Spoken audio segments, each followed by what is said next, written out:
DJ वाला छोरा DJ वाला छोरा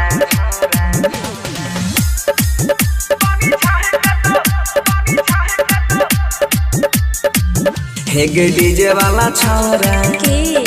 गे छोड़ी डीजे वाला छोरा बोल ना। हे गे डीजे वाला छोरा अरे बोल गे छोड़ी डीजे वाला छोरा गरमी जवानी के उतार देता आगे गरमी जवानी के उतार देता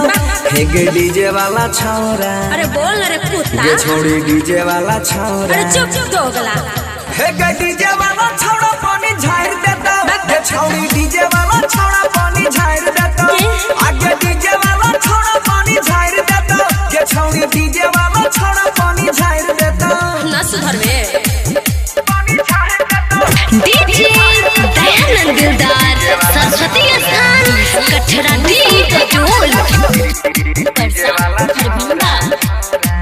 हे डीजे के लाइट पलहंगा छोबरई देख के छोड़ा सबके मन बड़ा करे तो हम की करियो रे बजर खसौना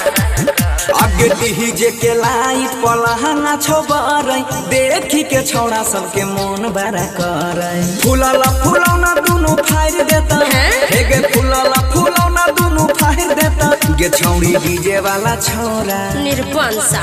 आगे डीजे वाला छोरा